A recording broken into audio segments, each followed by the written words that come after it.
Squad leader. The streets of Stalingrad. Yeah, so I'm playing a little classic, old school squad leader for TanksGiving. Now this is going to be an after action report. I changed up the. So this is what happens with this particular scenario 3 is you add this to 1 and 2, so you have a bunch of infantry, and then you just add tanks. So it kind of adds on to the scenario to make it more difficult, which is a really cool learning system for a game. I just wanted to use tanks, so I went 4 and 1. Maybe ultimately was a mistake, but I think it turned out okay.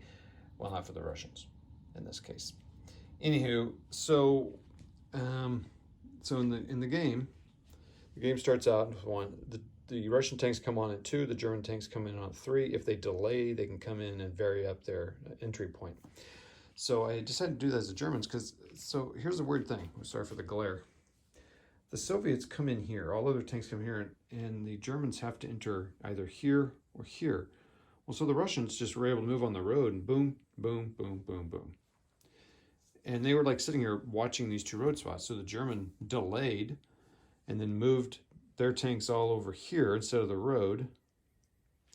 I don't know if I played that right. They said they could move anywhere in the east, and then from the south, so they could move from there to over here. Well, so then I just brought them over here, and then the Russians had to scramble. Well, so the Russians were able to start, at least position themselves, like they put one down here. It's quite a lot of glare on that particular map there. It's pretty crazy. And so a Russian came down here to kind of position himself, and the Germans came in over here to the Stugs. Basically Stugs against T-34s, and one of them was a 105. And they kind of surrounded him and eventually took him out. It's amazing the shooting, though. The Stugs, just with a +1 modifier in there to kill, kept him alive a few times. The Soviets hit several times. There were several hits and on both sides, and then they couldn't kill. The German Stug came and malfunctioned his armor in his first shot. So that's this guy here. So that kind of took out a tank, and he could never repair it. And then the 105 Stug was able to take out a Russian tank up here pretty early in the game too. So that was 2 down. And so they kind of came around, eventually surrounded one, and as he moved into the woods, this guy rotated and took him out in defensive fire phase.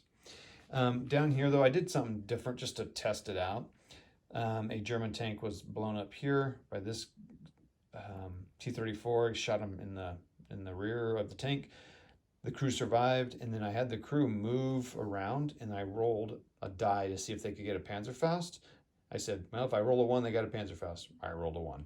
So they had a Faust, and they shot in advancing fire phase. It only needed a 7 to hit, so they hit, and then they blew it up, of course, because it was a pretty high number to destroy it, too. So that wouldn't have happened right away, but I think eventually these guys would have overwhelmed them, and then because you would have had 3 to 4 tanks against them. So that was that. That was fun to play that. I think I might try.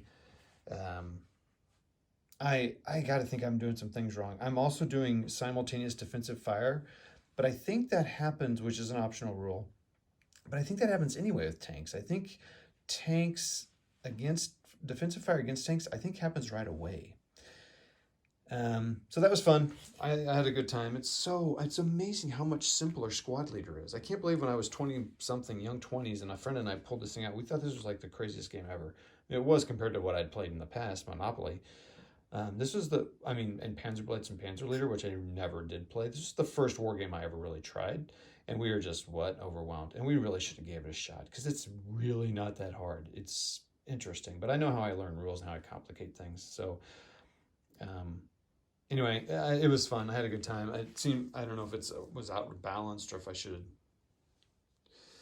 And another thing, if you were playing with the full scenarios, there'd be infantry all over the place, and I don't know how that impacts movement and things, and how that would impact the tanks just free for all going over here. Because I saw someone playing, and it might have been David, and he was avoiding the buildings for some reason.